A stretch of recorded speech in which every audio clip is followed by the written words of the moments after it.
खूनी चुड़ैल पार्ट 10। भोला मुंह छुपाए तेज कदमों से शहर की ओर चले जा रहा था। उसके मन में बस एक ही बात चल रही थी कि कैसे भी करके जल्दी से शहर पहुंच जाए। वो ना दाएं देख रहा था ना बाएं। उसे बस वो रास्ता ही दिख रहा था जो शहर की ओर जा रहा था। रह रह के उसके मन में यह भी डर पैदा हो रहा था कि कहीं चरण सिंह के आदमी उसे देख ना ले। और हुआ भी यही। चरण सिंह के एक आदमी ने भोला को खेतों से जाते देख लिया। वो दौड़ता हुआ गया और उन लोगों को जो भोला को मारने गए थे उन्हें इस बात की खबर कर दी कि भोला खेतों के रास्ते शहर की ओर जा रहा है। तो चरण सिंह के आदमी लाठी डंडा लेके पहले से ही उस चौक पहुंच जाते हैं जहां से शहर जाने के लिए सवारियां मिलती हैं। वहां पहुंच के वो भोला का इंतजार करने लगते हैं। इधर भोला इस बात से बिल्कुल अनजान तेज कदमों से उस ओर बढ़ रहा था। चौक पहुंच के भोला शहर जाने वाली गाड़ी की ओर बढ़ता है, लेकिन जैसे ही वो एक पैर गाड़ी के ऊपर रखता है एक लात उसके सीने पर पड़ती है और वो ज़मीन पर गिर पड़ता है। फिर गाड़ी से चरण सिंह का आदमी निकल के कहता है, हमसे बच के भाग रहा था। नहीं मालिक, मैं तो कुछ काम से शहर जा रहा था। अब झूठ भी बोलने लगा है। नहीं मालिक, मैं झूठ नहीं बोल रहा। तभी वो आदमी भोला को एक और लात मारता है और कहता है, झूठ बोलता है और कह रहा है झूठ नहीं बोलेगा, हमसे बच के भागेगा। साले आज तुझे बताते हैं चरण सिंह से दुश्मनी लेने का अंजाम क्या होता है। फिर वो अपने बाकी आदमियों से कहता है, मारो साले को। और सब लात घूसे और लाठी डंडा से भोला पर हमला कर देते हैं। बेचारा भोला अकेले 10-15 आदमियों से मार खा के अधमरा सा हो गया था। तब चरण सिंह का आदमी कहता है, रुको। तो सब रुक जाते हैं। फिर वो कहता है, इसे घसीटते हुए गांव में ले चलो। गांव वालों के सामने इसे ऐसी मौत देंगे कि पूरा गांव चरण सिंह के नाम से भय खाएगा। ले चलो साले को। फिर वो लोग भोला के पैरों में रस्सी बांध के, रस्सी का दूसरा छोर गाड़ी में बांध के उसे खींचते हुए गांव के अंदर ले जाते हैं। गांव के बीचों बीच पहुंच के वो गाड़ी रोकते हैं और भोला को फिर से मारना शुरू करते हैं। इतना मार खा के तो भोला बेहोश हो गया था, या शायद उसमें जान भी नहीं बची थी। फिर भी वो लोग बेरहमी से उसे मारे जा रहे थे। इतनी बेरहमी कि देखने वाले की रूह तक कांप जाए। तभी पीछे से आवाज़ आती है, रुको। सब रुक के पीछे देखते हैं। पीछे चरण सिंह हाथ में बंदूक लिए खड़ा था। चरण सिंह के जो आदमी अब तक भोला को कुत्ते की तरह मार रहे थे अब रुक जाते हैं और पीछे हो जाते हैं। फिर चरण सिंह आगे बढ़ता है। एक के बाद एक 5 गोली चरण सिंह भोला के सीने में उतार देता है। फिर अपनी भारी आवाज़ में गांव वालों को संबोधित करते हुए कहता है, कान खोल के सुन लो सब।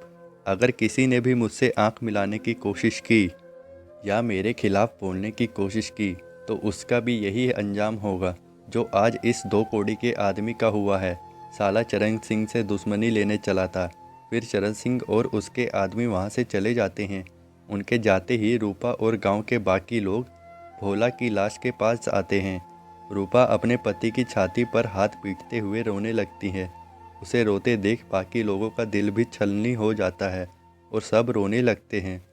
भोला तो मर गया अपनी बीवी की खातिर, लेकिन अब रूपा चरण सिंह से बदला लेने के लिए अपने मरे पति की सौगंध खाती है और अपने मरे पति की लाश लेके चरण सिंह की हवेली जाती है। खूनी चुड़ैल पार्ट 11। रात गहरी हो चुकी थी। पूरा गांव शोक में डूबा हुआ था। आज एक बार फिर एक बेकसूर चरण सिंह के हाथों मारा गया था। हर किसी के अंदर प्रतिशोध की आग भड़क रही थी, लेकिन किसी में भी इतनी हिम्मत नहीं थी कि वो चरण सिंह के खिलाफ बगावत कर सके। रूपा बेचारी अपने मरे हुए पति की लाश के पास बैठी थी। उसके आंसू भी सूख चुके थे। वो ना रो रही थी, ना हंस रही थी, ना कुछ बोल रही थी। तो चाची उसके पास आती है और कहती है, रूपा चल, तेरे पति की लाश को ले जाने दे। नहीं चाची। चल रूपा। नहीं चाची, ये कहीं नहीं जाएगा। रूपा की बात सुनकर चाची सोचती है कि पति के मोह में पागल हो गई है, इसलिए ऐसी बातें कर रही है। तो वो उसका हाथ थाम लेती है और वहाँ खड़े आदमियों से कहती है, ले जाओ। लेकिन तभी रूपा चिल्ला के कहती है, नहीं, ये कहीं नहीं जाएगा, छोड़ो इन्हें, मैंने कहा दूर रहो। लेकिन वो आदमी फिर भी भोला की लाश को उठा के ले जाने लगता है।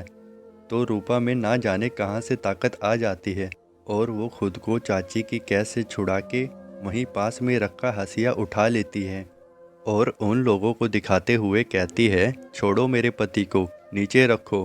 तो वो लोग डर से लाश को नीचे रख देते हैं। फिर रूपा कहती है, खबरदार जो किसी ने भी इन्हें हाथ लगाया, सबको मार दूंगी। रूपा की ऐसी हरकतों पर गांव वालों को लगता है कि शायद रूपा पागल हो गई है, इसलिए वो ऐसी बातें कर रही है। तो चाची और गांव की कुछ बुजुर्ग महिलाएं रूपा को समझाने का प्रयास करती हैं, लेकिन रूपा को किसी की नहीं सुनती। काफ़ी देर तक रूपा को समझाने की कोशिश होती है, लेकिन रूपा अपनी जिद पर अड़ी रहती है। तब चाची उससे पूछती है, तो क्या चाहती है तू, कि तेरे पति को कभी मुक्ति ना मिले, उसकी लाश तेरी आंखों के सामने सड़े? नहीं चाची, रूपा तो बदला चाहती है। जब तक चरण सिंह को अपने इन हाथों से मार नहीं देती, अपने मरे पति की सौगंध है चाची, उसकी लाश को तब तक अग्नि नहीं दूंगी। पागल हो गई है क्या रूपा? तुझे अंदाज़ा भी है चरण सिंह की ताकत का? अरे छोरी, वो तो पागल है, उसके चक्कर में क्यों अपनी ज़िंदगी खराब करने पर तुली है? ज़िंदगी तो खराब हो चुकी है चाची, अब जो बची है उसके अच्छे होने की उम्मीद क्या करना। और फिर जिसके साथ वो अच्छी ज़िंदगी जीनी थी वो तो रहा ही नहीं चाची, फिर मैं जी के क्या करूँगी। रूपा तू पागल हो गई है, तू मेरी बात मान, हंसिया नीचे रख दे और अपने पति की लाश ले जाने दे। नहीं चाची, आज ये रूपा किसी की कोई बात नहीं मानेगी। फिर रूपा वहीं पास में खड़ा ठेला लेके आती है और उस पर अपने पति की लाश रखती है और एक मशाल लेके चरण सिंह की हवेली की ओर बढ़ जाती है। गांव वाले रूपा को रोकते रहते हैं, मगर रूपा किसी की नहीं सुनती। क्या रूपा चरण सिंह से बदला ले पाएगी, या चरण सिंह उसे भी उसकी पति की तरह मौत की नींद सुला देगा? खूनी चुड़ैल पार्ट 12। रूपा का पति मर चुका था, लेकिन रूपा ने उसकी लाश को जलाया नहीं था, क्योंकि रूपा बदले की आग में जल रही थी। उसने कसम खाई थी, जब तक अपने पति का मौत का बदला चरण सिंह से ले नहीं लेती, अपने पति को अग्नि नहीं देगी। चरण सिंह अपने कुछ साथियों के साथ अपनी हवेली के सामने बैठा दारू पी रहा था। वो लोग आग के चारों ओर बैठ के भोला की मौत का जश्न मना रहे थे और आपस में बात करके ठहाके मार के हंस रहे थे।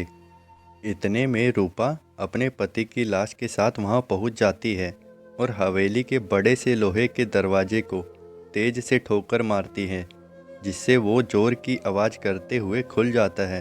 आवाज़ सुनकर चरण सिंह और उसके आदमी दरवाजे की ओर देखते हैं। अंधेरा होने के कारण उन्हें साफ साफ दिखाई नहीं दे रहा था, केवल एक जलती मशाल और उसकी रोशनी में हल्का सा किसी इंसान के होने का पता चल रहा था। तो एक आदमी अपनी जगह से बैठा बैठा चिल्ला के पूछता है, कौन है? किसकी इतनी हिम्मत हुई यहाँ आने की? जानते नहीं यहाँ कौन बैठा है? लेकिन रूपा कुछ बोलती नहीं और वहीं खड़ी गुस्से और बदले की आग में जलती हुई चरण सिंह को घूरती रहती है। तो इस बार चरण सिंह खुद चिल्ला के पूछता है, बोलता क्यों नहीं? कौन है? किसे अपनी मौत प्यारी है, जो यमराज से मिलने चला आया? वीडियो के पहले पार्ट्स अगर आपने नहीं देखे हैं, आपको उनके लिंक डिस्क्रिप्शन में मिल जाएंगे। और वीडियो पसंद आई तो वीडियो को लाइक करें और चैनल को सब्सक्राइब ज़रूर करें, ताकि आने वाली वीडियो आप सबसे पहले देख सकें। चैनल को सब्सक्राइब ज़रूर करें।